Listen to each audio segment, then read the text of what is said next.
Hello, folks.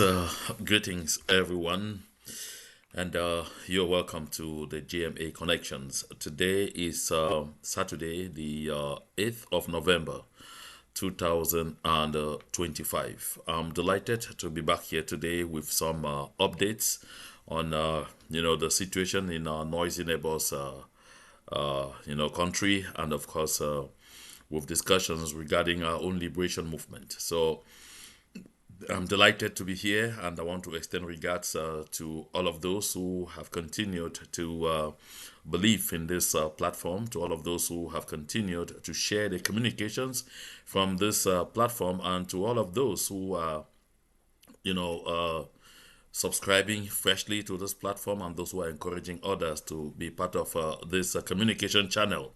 So I'm delighted to be here with all of you, and I extend hearty weekend regards to everyone.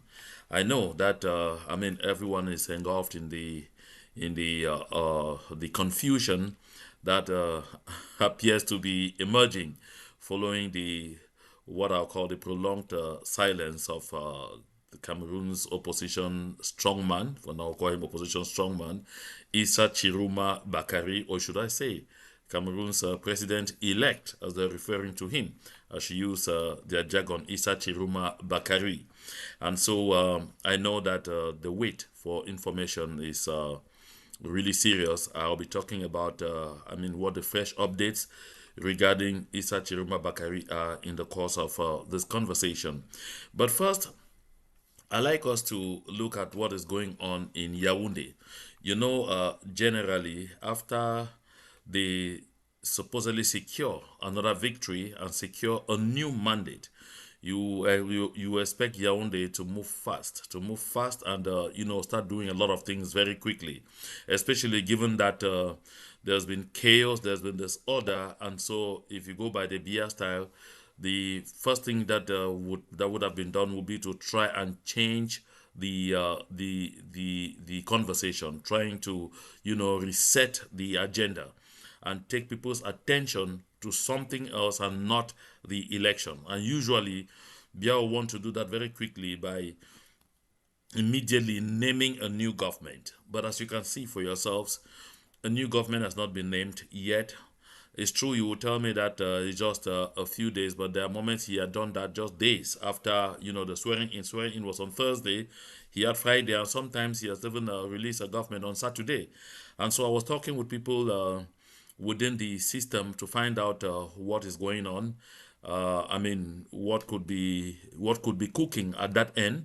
And I was told that despite ensuring that, to their own understanding, life appears to be returning to normal in some major parts of the country. They point to Yaoundé, they point to Bafoussam, they point to, Douala, some parts of Douala, at least interurban transportation vehicles have started moving into and out of Douala again, and around the country down south. But in the northern regions, everything is still blocked, very, very blocked in the northern regions. In the northern regions, things have not resumed. But that aside, they would really have been, anxious to change the subject of discussion, to take attention elsewhere. But there are challenges, and the challenges are not really that, easily surmountable, like I was told. I was made to understand that it's true. The desire was to put out a government very fast, a new government very fast, appoint a prime minister, and something was already even being cooked up like that even before the swearing in. But unfortunately, the notion that there are quite some members of government that are, in contact with Tchiroma Bakari, quite some members of government that are sympathetic with Tchiroma Bakari, who are resenting Ferdinand Gongo's authority and Chantal. And so these particular members of government, some who are suspected and others who are not yet suspected, who are not known. So there is a general fear.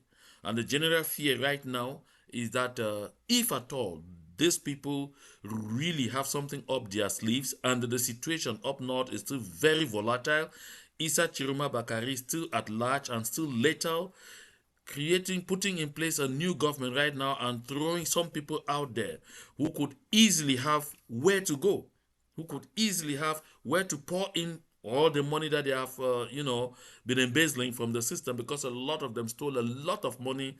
I mean, in the during the approach of 2025, everyone was getting ready for what could happen, and so there is therefore there is that fear, there is that confusion, there is that hurdle, and the hurdle is even more serious because they're wondering what needs to be done. Will it make some sense that as soon as some people are dropped out of government, they are simply quarantined, they are simply want not to leave the country, their passports collected, their movements checked, and all of those? Would that be enough in a volatile situation? They might have taken other dispositions, they might have taken other measures, they might have also plans A, B, and even plan C in their sleeves. So what could be a better option? Maybe one of my interlocutors pointed to the inaugural speech made by Paul Biya just before he took his oath of office, in which he expressed determination to pursue the fight against corruption. He said that was another area that was being explored. Perhaps he just needed to name. They need to name a new government quickly, arrest a few high-profile people, dump them in jail, do a lot of publicity around that, and then media focus will be on this. Media focus will be on this, and then there will be less focus on the disorder following the elections, and it could be an avenue. But then, even that poses a serious risk.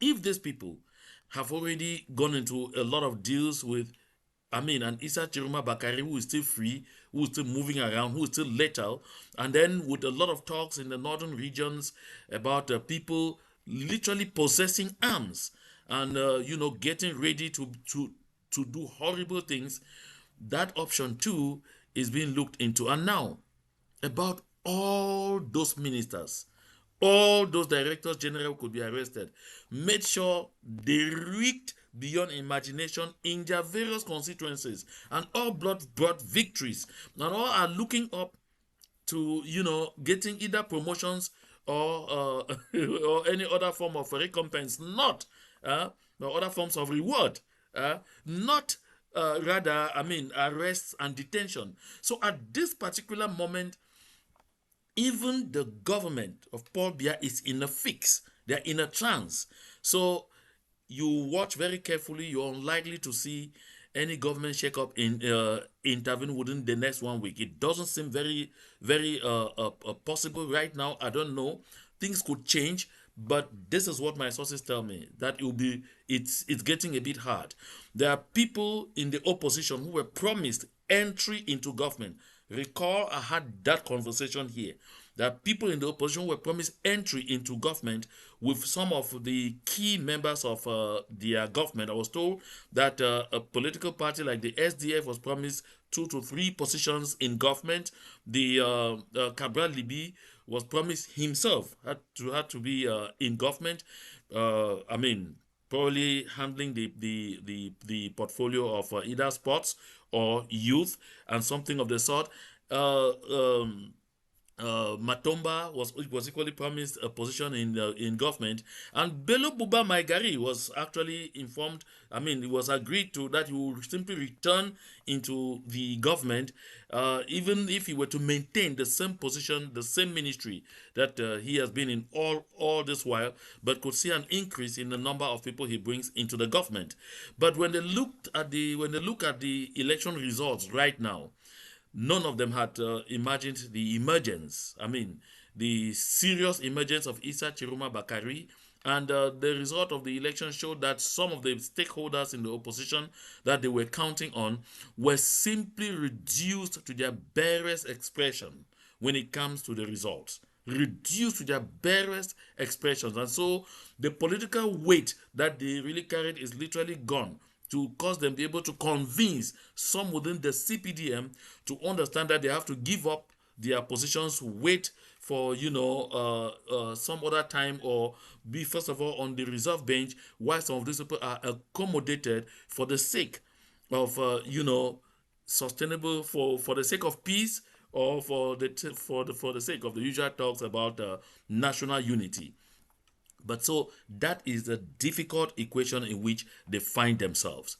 And so another option came to the table, that, but what if they simply go ahead and, try to do appeasement by releasing political prisoners, those people who have been in jail for a long time and all one almost have lost hope altogether.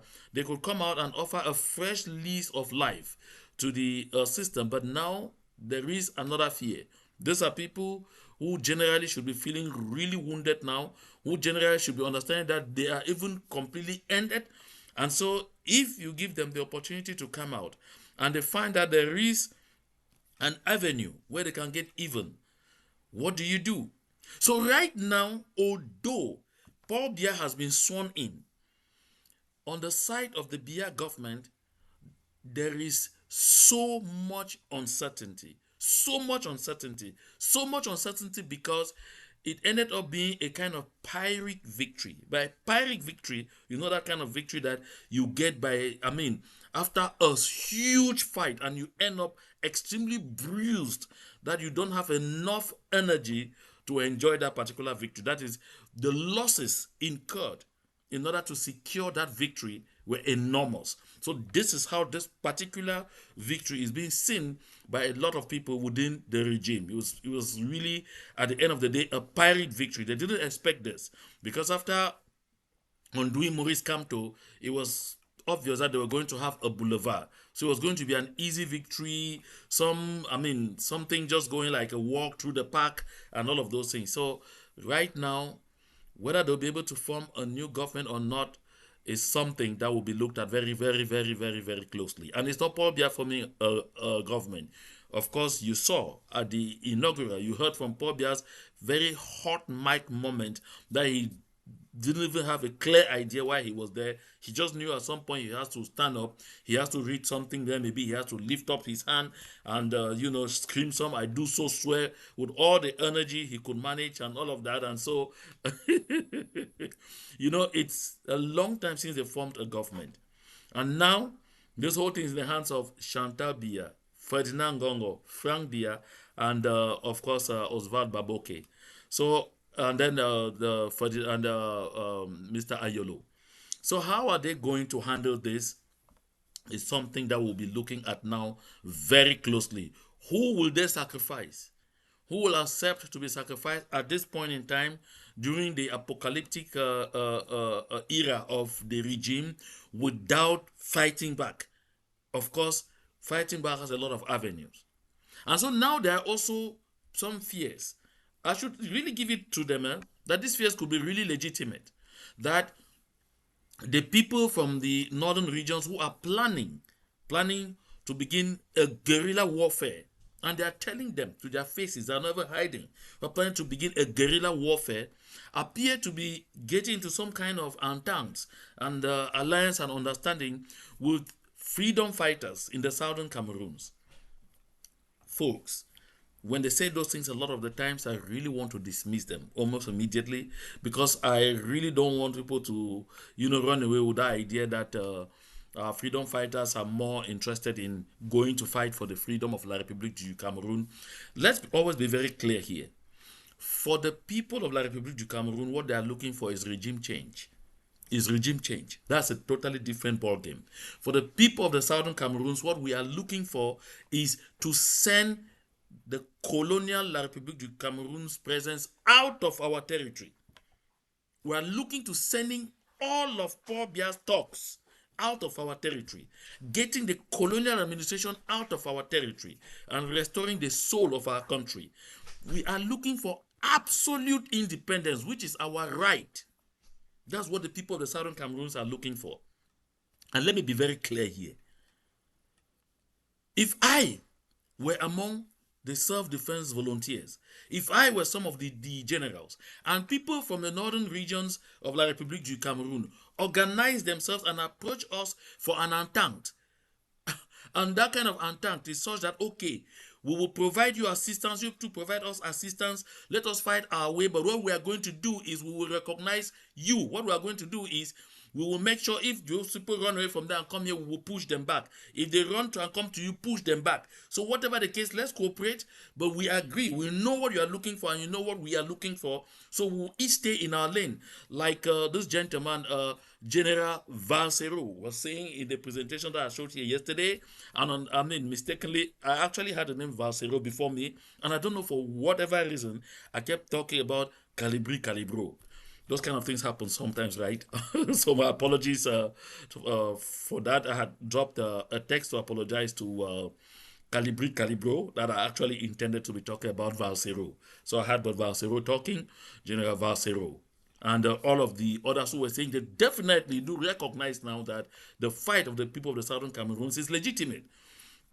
Because all are coming to terms, to that understanding that Paul Biya and the Bulu Ekan tribes or Ekan kingdom will never ever submit themselves to any other person. I have said here before when I quoted Dieudonné Essomba, the economist, who often intervenes on Vision Card in the program, or she call Vision Mille Collines, on the program known as Club de Elite. Dieudonné Essomba had said this thing long before. He said all of those thinking that they can remove Paul Biya through the ballot box should be extremely mistaken, because Paul Biya and the Bulu Ekan people believe in their minds that because the national capital is in their land, the presidential palace is in their land, it is their father's palace. And so he said, this is one thing that you need to know. Paul Biya is in a 2D. You defeat him. He refused that you have not defeated him. Now you are an Issa Tchiroma Bakari from the north. How do you come from the north to pass and go and enter that palace at a 2D? Or you are from the west. You have defeated Paul Biya. Okay, you have defeated him now. How do you come from the west and come and manage to pass and enter inside that palace at a 2D? In Yaounde, with the Yaounde people. Oh no. They will remove their machetes. So it is dawning on all of those people in that country very clearly that as long as they believe in some rubbish called one and indivisible, they will have to submit themselves as subhumans under the Bulu Ekan kingdom. That's what it is. So now, if I were one of the freedom fighters, or I were, the general, such an opportunity come up, I would take it. But I'm not saying that that is what is happening. But it's a possibility. Why not? If those kind of things come up and they function, cool. If they're able to exchange logistics, exchange equipment, exchange all kinds of material, I have access to what you don't have, I give it to you. You have access to what I don't have, you give it to me, and then we have a common enemy. Because in this case, the people of the northern regions are no longer fighting for regime change. At this point, if they are going to this extent, they are now fighting for secession. In opposition to what we are fighting for, we are not fighting for secession. We are fighting to decolonize our territory, because we are undergoing recolonization by proxy. That France is leading through La République du Cameroon. But for the people of the northern regions, they are saying that enough is enough. They have taken stupidity enough from the Bulu Ekan kingdom, and so if they want to secede, oh my goodness, fine. So they will have a different objective. We have a different objective, and if we collaborate in this case, I don't find anything completely wrong with that. So in fact, I'm saying that La République du Cameroon is increasingly getting their surrogates to throw out those things, thinking that they are trying to shock people, thinking that they are trying to create a kind of cycles, thinking that they are trying to call the attention of the international community that, oh, you see, come in quickly, these people are about to be very bad boys. Everyone has seen what is going on. Everyone has seen what is happening. And everyone has understood that there will never be any one and indivisible for La République du Cameroon as long as the Bulu Ekan people are not the only ones leading.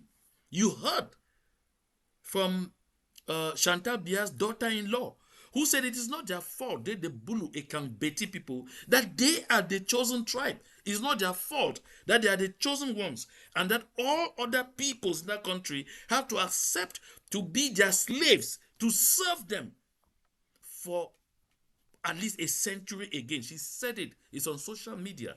I'm not the one saying it. You also saw Bruno Bijang making that absolutely clear, saying literally the same things. Saying literally the same things. He wasn't sugarcoating. You saw Ernest Obama saying literally the same things. You have seen a good lot of them. Even Bandakani came out and said, but it's crazy to imagine that poor boy was there for 43 years, and when he's about to, he wants to take another, then they want to Tchiroma, they want to get to Tchiroma. So these are the things that tell you that although you see there seems to be some kind of calm, that calm, there is really no calm. The people themselves who are involved know that there is no calm. They know the situation is just simmering. They don't know what will happen as soon as Issa Tchiroma Bakari resumes communication. They have not arrested him. They have not been able to lay hands on him. They don't have him under their keeps. They don't have him under their control. They don't have their hands around him. And so therefore, because he's still alive, he remains very lethal. Observe it. That's why you see that even the people of La Republique are being careful with their communications. I talked to you here in my last broadcast how they're already airlifting onion from the northern regions, how they're already airlifting, products. For how long would they do that? For how long would they be airlifting products from the northern regions to come and feed people in Yaounde and Douala, to come and sell at very prohibitive prices? This is something we should bear in mind. And so, my dear people of Ambazonia, from all what I've explained, I guess you are seeing neatly how this moment is a clear, opportune moment for us, the people of the southern Cameroons. And like I said in my previous broadcast, success is when opportunity meets preparation. I attended a meeting that Comrade Chris called today. Yeah, there were very interesting conversations. There's another platform known as the tripartite, to which I belong. There's also a lot of that. I mean, there are a lot of things being discussed there.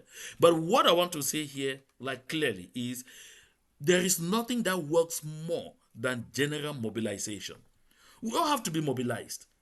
Don't sit down and think that just a group of 10, 15, 20 people getting conscious of this moment is enough to give us the freedom we want. My dear people of Southern Cameroons, my dear people of Ambazonia, freedom is not free. Freedom is the most expensive product you can imagine in this life. The most expensive. You only know how costly it is when you lose that freedom for only 1 hour. I mean 1 hour. Let's be clear here. You can decide to stay within your house, just inside your house for the next 1-2 weeks, all by yourself, without going you out because you have nothing to go and do out there. You have everything inside your house. You work from home. You do your things and all or not. But suddenly, if for some reason it is the law that decides that from this minute you are blocked, you cannot leave your house. From that moment, the dynamics are no longer the same. Oh yes, the dynamics are no longer the same. Although you have been in that same house for 2 weeks without budging, it doesn't bother you because you knew that I can go out if I care. But the moment it dawns on you that no, I can no longer step my leg out there because there is constraint not to, it's a different ballgame. Just imagine, when they just pick you up from nowhere, then they lock you in a cell for just 1 hour, you begin realizing too many things begin going on in your mind. That's when you begin to understand the cost of freedom. So we don't know it until you begin losing it. So for the freedom, I beg your pardon, we seek for Southern Cameroons. We cannot sit and lie on our laurels and expect that this freedom will come just like that. We have to work for it. We really have to work for it, my people. This is not just a talk. I'm pointing out exactly what we need to know. And I want each and every one of us to understand that this we have to work for. It begins with you. It begins with me. It begins with all those around us. In the diaspora, we have to mobilize ourselves. Mobilize ourselves very much to, to begin seeing how to Go back to the streets like we were doing before. You have seen citizens of La République du Cameroon have copied from us, and now they are making good use of it.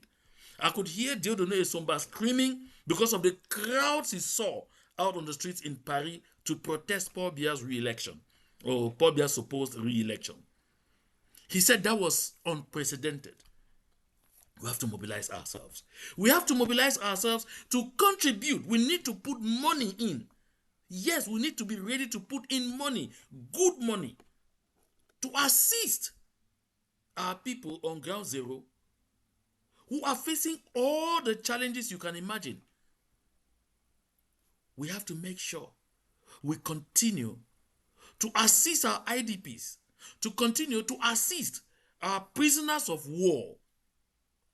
They are an essential component of this liberation movement, to assist our refugees. A good lot of whom, who are especially close, could also be a serious asset when we are getting ready to go to the finish line. And then there are those actors, those who have volunteered to put their lives on the line to make sure we have a homeland. Oh yes, no one should be shy in saying that. They also need even just psychological support. But most importantly, we need to spend so much time educating those knuckleheads who are our brothers and sisters who are serving in the armed forces of La République du Cameroon. They should know that we are now at that point where it's no longer that they should say that they're fighting for the flag. Which of the flags now? Because there will be many flags. As you heard General Valsero say, the part of the country that is Bulu, the Bulu Kingdom, the people who are going to be fighting for Biya will essentially be fighting to protect that Bulu Kingdom. Now, if the Northerners are mobilizing themselves to fight for their country, I don't know what happens to the rest of the people down south, unless they find a strategy to align themselves. But geographically, it's going to be a bit complicated. So, my dear people of the southern Cameroon, my dear people of Ambazonia, let's wake up from sleep and take this once-in-a-lifetime opportunity that is knocking at our doors to finally ensure that we kick France, the French presence, even by proxy, even from a distance, out of our country. This is a sacred duty that we really must have to uphold. So this is something we must do. So we must be very keen to this. And now, talk about Issa Tchiroma Bakari. Issa Tchiroma Bakari has not been arrested. Issa Tchiroma Bakari is not under house arrest anywhere. Issa Tchiroma Bakari is moving about freely, holding meetings, consulting with people, listening to experts here and there, creating, even necessarily building alliances. It's possible. I'm not part of the conversations, but I'm saying necessarily building alliances. And so I've seen there are some AI-generated pictures being published on some CRTV's friends' Facebook page on social media, saying Issa Tchiroma Bakari has been arrested by the Nigerian police, and the Cameroon government is in full negotiations to get him handed over. Of course, like I said in my last broadcast, when there's silence, of course, everything will be done to fill this void. But prior to coming to the studio, I know Eric Chinje, who indicated he is with him. And like I say, I keep repeating, I did talk to Chris Anu again today, and he reiterated that he had a direct talk with Issa Tchiroma Bakari in person 2 days ago, and I don't doubt him when he says that with insistence. So, which means there's at least someone that's talked to him. But again, by the close of today, there were clear signs of Issa Tchiroma Bakari being on the move, doing things. I wouldn't get into the nitty-gritties of this because, as you know, these are very sensitive issues. You would definitely be thinking that because, I'm not a citizen of La République du Cameroon, not involved in the fight, perhaps I really shouldn't bother about concealing. Listen, I want Issa Tchiroma Bakari to be sound, safe, free, strong, and alive to do what he is doing there, because it's important that he does it. And so, therefore, Information that I have that can compromise his whereabouts and everything, I won't share it. I can say that to you here very clearly. I won't share it because in Issa Tchiroma's business, I also find my business. There is a business in his business. And so therefore, it is in my interest that he is free, sound, safe, and strong wherever he is doing the things that he is doing. This is important to all of us. We need to know this. So, because at this point, we all have to be very strategic. All of us will be fighting against a certain system, but each person fighting for a different reason. That's clear. So, uh, Eric Chinje in this statement says, this time is not time to give up. That's what he said in that statement that he released. And he said, the regime in Yaounde, I'm actually reading it out here. It says, the regime in Yaounde is doing everything it can to get rid of Issa Tchiroma Bakari. Of course, that is not new. We know that when they are silent, they are working their brains, they are doing everything, they are ready to spend billions, they are ready to mortgage our subsoil to whoever can make it possible for them to catch this Issa Tchiroma Bakari, bring to Atanga Naponji to put in his blender and blend and then say, hooray, we got it. So he says, this is what Eric Chinje says, that Issa Tchiroma Bakari must be in the safest place before addressing Cameroonians. So now you understand. I'm not the one saying it. It's Eric Chinje saying he must be in the safest place. So which means, like I said, he is definitely in movements. He's definitely doing certain things. He's definitely finding, sorting out a lot of things, sorting out himself. This is normal before he gets to where he is. So he says, once we are certain he is safe, Tchiroma will speak, outline his agenda, and explain how to change the system. This is not the time to give up. This is Eric Chinje who is insisting on that. And so, one thing you must have noticed is that even in the absence of Issa Tchiroma Bakari, even with the silence of Issa Tchiroma Bakari, the northern regions are not relenting. In the northern regions, the protests are continuing unabated. In the northern regions, the meltdown is rather gaining steam. In the northern regions, the people's determination is even growing stronger. And I want to say this. What Cameroon may not know is that if you rather get up and announce that Issa Tchiroma Bakari has been captured and is on the way being ferried to Yaounde, they shouldn't think that it is what happened in the southern Cameroons after they arrested Sisi Ayuk Tabe and members of his cabinet and taken and eventually ferried them to Yaounde, and things. Hell didn't really break loose. No, with Issa Tchiroma Bakari is going to be even more chaotic. That's one thing they should know. They should pray that Issa Tchiroma Bakari be where he is, even be accessible to them, and let him be the one directing the activities so that they at least have someone they can negotiate with, someone they can talk to. Because in the present dispensation, they absolutely don't have an interlocutor. That's why they are getting confused all over the place, counting, is it bike rider? You see them here.